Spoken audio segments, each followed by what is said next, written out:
tourist visa papunta dito sa United Arab Emirates ang client na susunduin natin na nagmula sa Saudi Arabia. So ngayon, hinihintay na siya ng asawa niya kasi ang pupuntahan ni Kuya dito ay yung asawa niya na kakapakasal lang nila ng 7 months ago. So medyo naging LDR sila pero this time, magkakasama na sila at makakagawa na sila ng Made in Dubai. So let's go! Guys, finally nandito na rin si Mr. Ryan. Welcome po sa Dubai. Finally guys, nandito na rin po si Mr. Ryan at makakasama na rin yung kanyang Mrs. Yay! Habibi, welcome to Dubai. Yeah, welcome po sa Dubai. So nakikita ko talaga na masaya si Mrs. So medyo, bago po ako magtanong, medyo matagal na po ba kayong hindi nagkasama? Oo, more than 7 months after the marriage. Ah, 7 months po. You're married. Saan po kayo kinasal? sa Pinas. Sa Pinas po. Pagkatapos, kayo, pumunta kayo dito. Tapos siya po is sa Saudi Arabia. Sabay pa kami naghiwalay sa airport. Wow! Grabe, wait lang po. Gusto ko lang alamin. Paano nyo muna nakuha yung trabaho nyo dito at trabaho sa Saudi Arabia? Ako, dating Ex-OFW na po kayo dati. So, bumalik lang po kayo doon na... ang family ko. Nasa Saudi Arabia po ang family nyo. Tapos kayo, first time nyo maging OFW sa Dubai? I've been here since 2013 po. Naku, matatagal na pala mga OFW tong mga ano natin. Pero umuwi na Pilipinas, kinasal, pagkatapos nag-LDR for 7 months. May anak na po. Wala pa. So magiging, Soon, hopefully. magiging made in Dubai pala itong kanilang ano. Tama na. Yes, Parang hopefully. kabataan nyo pa po. Ilang taon na po kayo? 30. 30 po. Kayo po? Next question.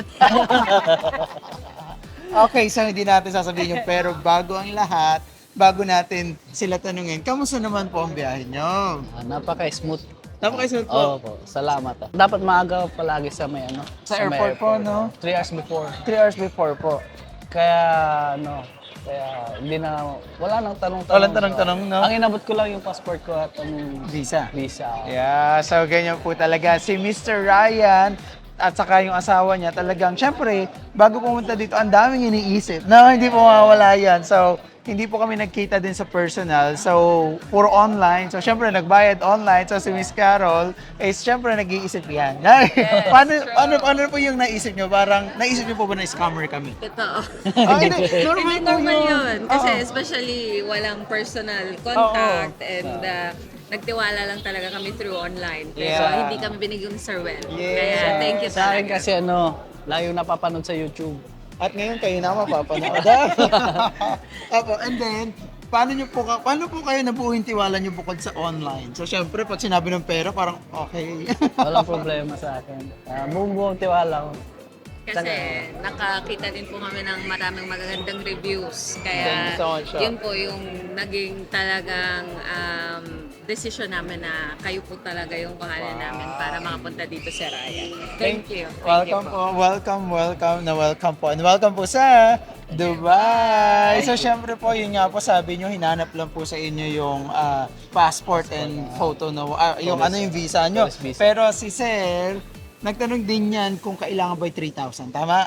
Oo.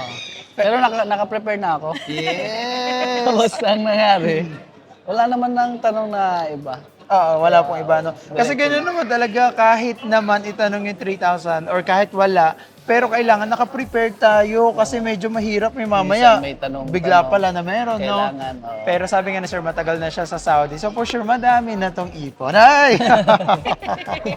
Okay, pagdating nyo naman po dito sa Dubai, ano yung naramdaman nyo? Siyempre, nakatapak na kayo. Nagpasyal na po ako dito. Twice na. Pinapasyal niya na po ako before. Opo, Twice. Twice na ako pinapasyalan na nagpunta pala dito. kayo. Pero ngayon, siyempre, iba yung kaba nyo kasi talagang... Medyo mahirap din na, kasi, siyempre, 4 na taon ako sa Saudi. Oo. Ano Ano po? doon po si Airpods. Ano po ang trabaho sa Saudi? Technician po. Technician. Ay, kayo po, ano yung trabaho niyo dito? Ay, nurse. Mashallah. So, by the way, guys, kailangan namin ng 30 nurses. Baka may mga kilala kayo na nurses na gusto magtrabaho dito. So, pagdating dito, may trabaho na agad. Baka may mga kilala kayo. May mga clinics po kasi kami na nagpapahanap sa amin. Kami po is documents clearing services po kasi kami. So ngayon, talagang sisingit ko lang po muna. So ngayon, ang ginawa po namin is kami nagpa-process ng mga job order sa consulate. So pag approve na kay job order ng consulate sa recruitment agency natin sa Pilipinas. So we're helping them po. Baka makalala kayo mga nurses po Sure. Yeah. Ano natin yan. I-refer natin Yeah, yan. thank you so much. So and, nung nakita nyo na si Mrs. Ay, ano naramdaman? Siyempre, lagi nyo naman binibisita siya, pero this time, magsasama na kayo. Ay! Napakasaya. Sobrang saya. Sobrang saya. Excited for the new journey na magkasama bilang mag-asawa. Yes! Excited po kayong gawa ng baby? Ay, forever. Excited ba gawa ng baby? Grind ng grind.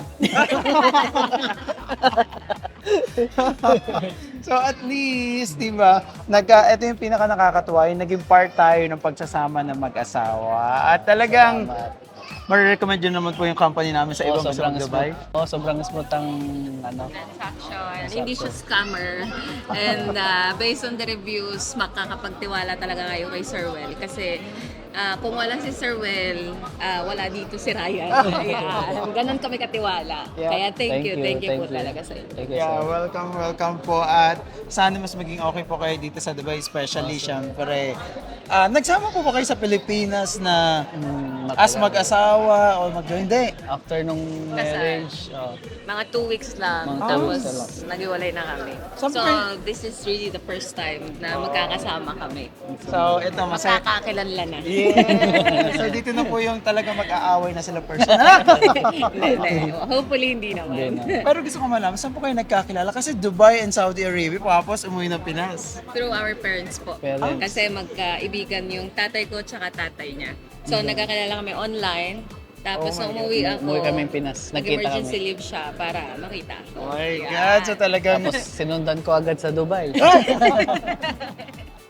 So talagang ano pala to, parang ang ganda na story. Biglaan din po ba yung story na parang, sige nagkakilala, gusto ko nagpakasal kasi ilang taon na ako. So syempre may mga ganun Hindi bagay eh. naman. Hindi naman po manadali. May talagang More than ano 3 yan. years. 3 years before kami kinasal. Ay, so nakakatuwa. Kitang-kita ko yung pag-aaruga agad sa hawak pala. Ay! Hindi naman. Hindi Ganun naman. talaga, ganun Pero talaga. mamaya ibang Hawaii! Joke lang po. Hindi, pero ito talaga. I'm so happy po na magkasama na kayo ngayon. Thank At you. sana talaga mas maging okay kayo dito. At sana, pag nakabukay ng baby, sabihin niyo po kami. Yeah. Sure. Why not? So, Thank sige you. po. So, Baby shower. yun lang po, saan po ang punta nyo ngayon? Sa Ajman, yung Oh, yung yung kanyang temporarily kasi ako taga Sharjah. Taga-Saudi po. Pero ngayon, gagala po muna kayo dito. Kung saan-saan pa muna.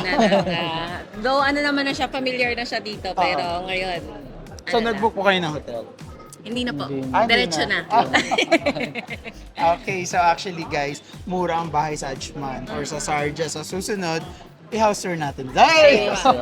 Very good. So sige very po, good. thank you so Thank much you. po. Thank you very At much, sir. yeah, Thank you. maraming salamat po sa tiwala. Kahit hindi tayo nagkakilala or nagkita talaga online, nagtiwala kayo sa amin. Tapos ngayon nandito na. So sila po ang living proof na totoo talaga tayo. Ay! Thank you. So thank you po. Thank you sa And inyo. Thank you so much, Sir Well. Thank ano you. po yung mga gusto nyo sabihin sa mga tao pa lang gusto mag Saudi Arabia na kinakabahan kasi baka mamaya ma-offload sila or what? Huwag kayong kabahan. Magtiwala kayo sa Sir Will. At yung pag dating mo ng airport, 3 hours before dapat maaga ka. Kasi alam mo naman yung mga nagtatrabaho doon. Tsaka well Kunti prepared lang, lang, oh. talaga dapat. Kunti lang mga Financially, katanungan emotionally, nila. mentally, yeah. So, in case... Tsaka pagkaharap mo sa kanya, bati mo na siya alaikum. Yan tayo mga Pilipino yung tayo. Smile! And Naka-smile. Wala nang tanong. So syempre last Then na, after binigay na yung mo, thank you, syukran. talagang naging smooth katulad ng ano niya. Ganda ba? Ibang-iba talaga yung iniisip natin kaysa sa, alam mo yon? Kasi yung iniisip ni Sir noon, parang Sir, parang paano, di ba? Pero pag nandun ka na, sobrang dali lang po talaga. Okay, last na. Ano yung gusto sabihin nyo sa misis nyo ngayon magsasama na kayo? Ay, parang kasal ito. Sige nga Nasabi ba? niya na lahat. Nasabi ko na lahat. Hindi po siya masyadong ma-vocal sa mga ganyang bagay. I think parang mahihiyain nga po siya. Okay, pero si Mrs. para ma-under the table. Hindi. Hindi po, hindi. Hindi naman. Mukha lang. Okay po, so thank you so much po ulit. And Thank welcome you. to Dubai! Thank you so much. So yun na nga guys, nakarating na si Kuya Ryan dito sa Dubai at talagang kitang-kita naman na sa mukha niya na mapakasaya nila mag-asawa. So kung kayo gusto niyo pumunta dito sa United Arab Emirates, kahit saan man yan sa mundo, so assist namin kayo. Sasabihin namin kung ma-offload ba kayo or hindi. Pero pag complete documents naman kayo, there's gonna be a big chance na talagang makakarating kayo dito. Wala masama mag-tourist visa dito sa United Arab Emirates as long as complete documents at legal ang ating gagawin. So, message us on WhatsApp and on our social media platform. We're going to help you to come over here in UAE.